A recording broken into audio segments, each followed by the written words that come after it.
নমস্কার, কেমন আছেন সবাই? আরএম ব্লগের আরেকটি নতুন ব্লগে আপনাদের সবাইকে স্বাগত জানাই। আজ এই ব্লগে আমার সাথে আছে আমার ভাই বাদশা। তাকে নিয়ে আজকের এই ব্লগটি। আজকে আমরা একটি জায়গায় যাব। তোমরা জায়গাটা দেখলে বুঝতেই পারবে আমরা কোথায় যাচ্ছি এবং কেন যাচ্ছি। চলো রাস্তায় যেতে যেতে কথা হবে।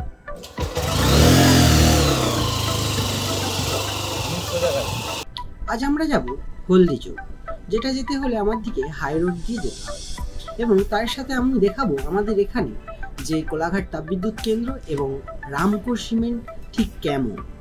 আপনারা হয়তো অনেকেই জানবেন বা বাইরের থেকে যারা দেখতে চান তারা আমার ভিডিওটিকে ফলো করুন। এটা 5 নম্বর গেট, থার্মাল পাওয়ার প্ল্যান্টের 5 নম্বর গেট। এইখান থেকে আগে রেলগাড়ি পাস হতো কয়লা নেওয়া আসার জন্য, কিন্তু সেটা এখন আর হয় না। এখন মেছেদার ওই সাইড থেকে একটি রেল ট্র্যাক আছে, ওখান থেকে কয়লা আনা হয়। কয়লাতে জ্বালানি উৎপন্ন করে তাপবিদ্যুৎ কেন্দ্র যে মূল ইন্ধন সেটা যোগানো হয়, সেটা সবাই হয়তো জানো। এটা ঠিক পাঁচিলের ধার বরাবর আমরা যাচ্ছি। দেখতেই পাচ্ছ এদিকে কত বন এবং বনের পাশে একটি পাঁচিল আছে।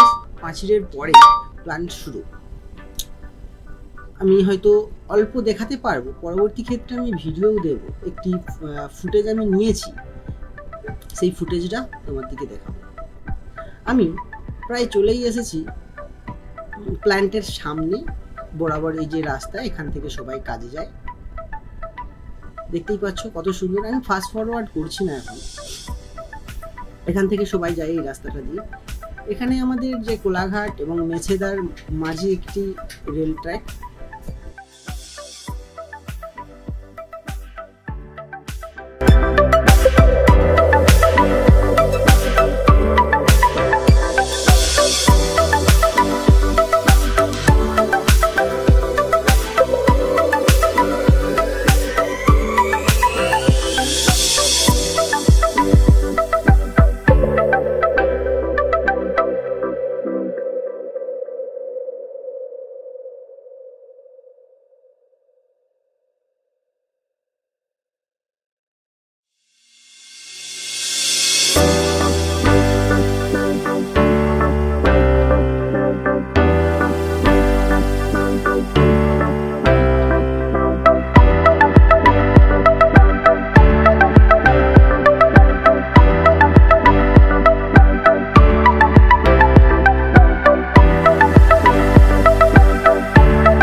আমরা প্রায় রামকো গেটের কাছে চলে এসেছি। দেখতেই পাচ্ছ তোমরা গাড়িগুলো দাঁড়িয়ে আছে কেমনভাবে।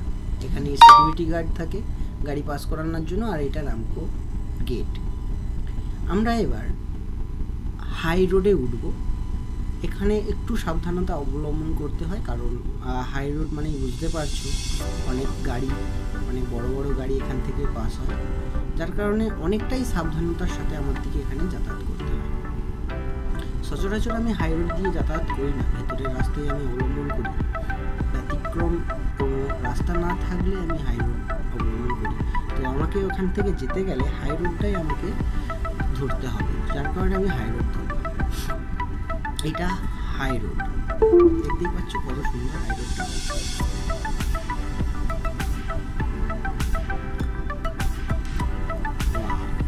জাস্ট অসাধারণ। এখানে একটু অসুবিধা হয় কারণ অ্যাক্সিডেন্ট পয়েন্ট এরিয়া এই জায়গাটা, এখানে অনেকটাই সাবধানতা অবলম্বন করতে হয়। আর একটা রামকোর গেট আছে এই সাইডে, ঠিক এই জায়গাটায়। এই যে বাঁদিকে একটি রাস্তা, ওখানেও রামকোর যাওয়া যায়।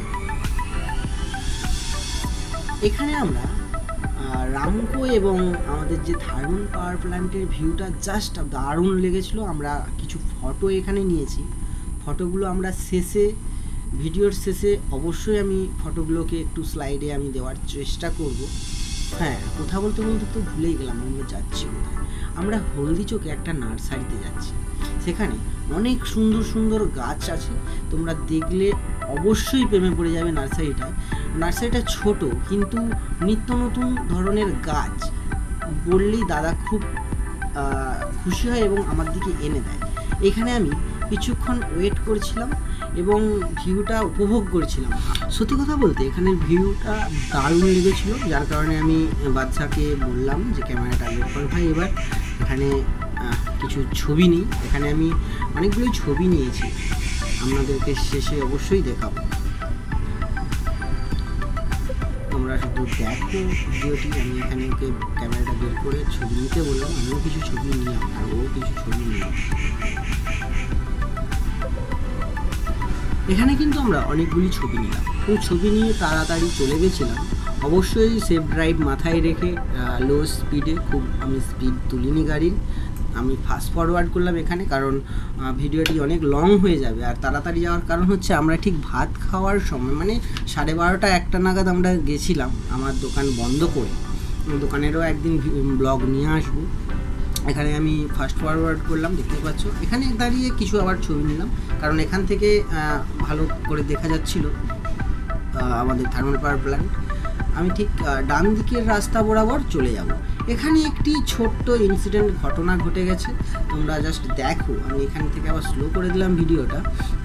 কীভাবে বাস ড্রাইভারদের জন্য আমার দিকে অসুবিধায় পড়তে হয়, যারা বাইক চালায় বা ছোট ছোট যাদের গাড়ি, তারা কিভাবে বাসগুলির জন্য, বাস মানে যানবাহন ভালো খুব, কিন্তু বাস ড্রাইভাররা এতটাই বেপরোয়াভাবে গাড়ি চালায় আর এতটাই ওভারকাট মারে বা সাইড চিপে, সেটা বলার মতো নয়। আমাদের এই রাস্তায় যদি আমি 2-3 দিন ব্লগ করি আমরা দেখতেই পাবেন। তো এখানে একটি তার নমুনা দেখে নিন, একটা বাস কিভাবে একটা বাসকে ওভারটেক করার জন্য ওভারকাট করছে। দেখো দেখো, বড় গাড়িটাও পর্যন্ত দাঁড়িয়ে যাবে, তেল ট্যাঙ্কারের যে গাড়িটা, দেখো দেখো কীভাবে একদম অমানুষের মতন ওভারকাট মারলো। জাস্ট ওই সামনের বাসটা তো বেরিয়ে যেতে পারতো বা বেরিয়ে গেলে ওর বেরানোর দরকার ছিল। এইভাবে যাওয়ার কোনো উচিতই হয়নি আমি মনে করি, এর জন্য অনেক বড় অ্যাক্সিডেন্ট হতে পারে। তো যাই হোক, আমি সাবধানে বাঁদিক ঘেঁষেই বেরিয়ে গেলাম, কারণ এই বাসটা অনেক কাস্টমারের জন্য ওয়েট করেছিল। আমি ওকে পাশ কাটিয়ে চলে আসলাম। এখান থেকে আমি আবার যেতে শুরু করলাম। আমি বরাবরই বাঁ দিকের ফুটপাথ দিয়ে আমি গাড়ি চালাতে পছন্দ করি, কারণ বড় গাড়ির ট্র্যাকে আমি উঠি না। এটা আমার সেফটি, আমার ওপিনিয়ন। তো আমি এরকমই গাড়ি চালাই, যার কারণে আমি একবার বড় অ্যাক্সিডেন্টের হাত থেকে বেঁচে গেছিলাম। সেটা নিয়েও একদিন আলোচনা করব।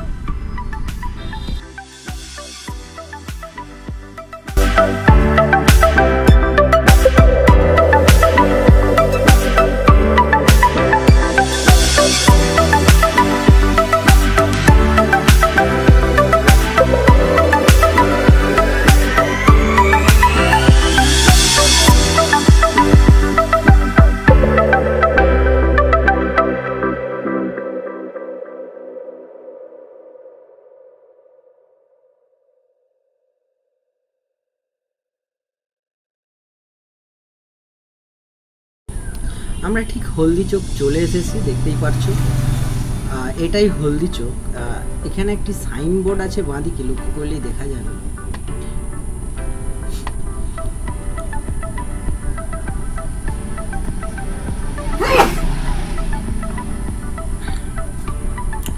এটাই হলদি চোক, দেখতেই পাচ্ছ। আমি স্লো মোশন করলাম এখানে একটু। এটাই হলদি চোখের সাইনবোর্ড। এখানে একটি কাটিং আছে, আমার দিকে ওপারে যেতে হবে রোডে, ওই পারেই নার্সারিটা আছে। এখানে সাবধানতা অবলম্বন করে আমরা ওপারে গেছিলাম। এখানে একটি কাটিং আছে, এই কাটিং ধরে আমরা ওপারে গেছিলাম। এখানে ট্রাফিকও দেওয়া আছে, কোনো সমস্যাই হয়নি আমাদের। খুব সুন্দরভাবে এখানে আমরা কাটিংটা ক্রস করেছিলাম।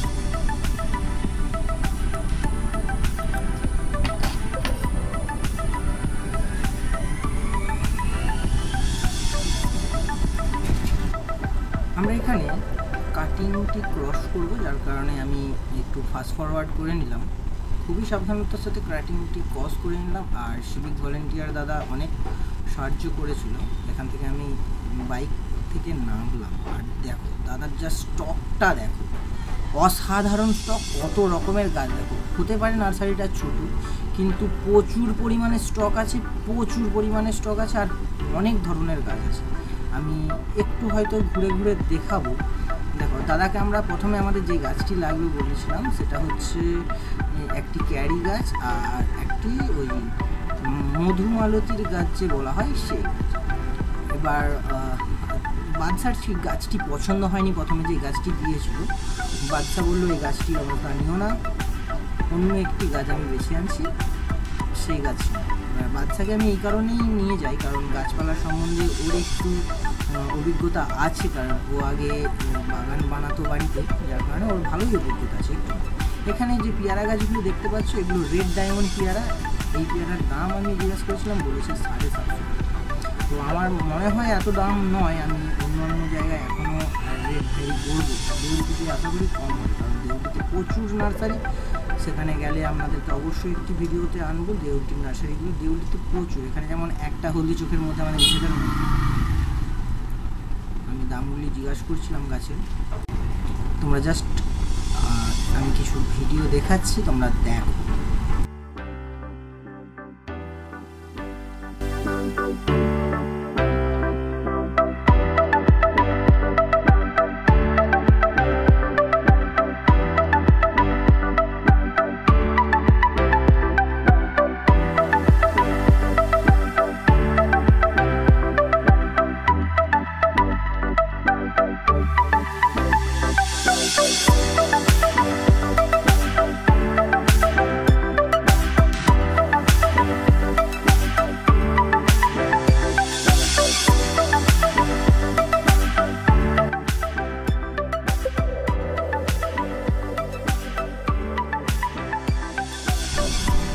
এখানে আমরা অনেক গাছ নিলাম এবং গাছের ছবি তুললাম কিছু গাছের। আর দাদাকে শুধু গাছ কেনা নয়, বাড়িতে কোনো গাছ থাকলে দাদাকে যদি কোনো গাছের প্রবলেম হয় তো সেই গাছের সলিউশন দাদা আমার দিকে এমনি বলে দেয়। এবং দাদার কাছে খুব, যাদের অল্প পরিমাণে গাছ থাকে দাদা কাটিং করে করে গাছের ওষুধগুলোও ঠিক দেয়, জাস্ট 10-20 টাকার ওষুধ দেয়, তাতে দারুণ ফলাফল হয়। তবে আমি একটা গাছ নিয়ে অসুবিধায় আছি, আমার মৌসুমি গাছ এখান থেকেই নিয়ে গেছিলাম, আমি পরপর 2 বছর ফল পেয়েছি, কিন্তু তারপরে আর ফল পায় না, গাছের হয়তো যত্ন করে নিতে পারি না। তো দাদাকে বলতে দাদা ওষুধ দিয়ে দিয়েছে আমাদেরকে।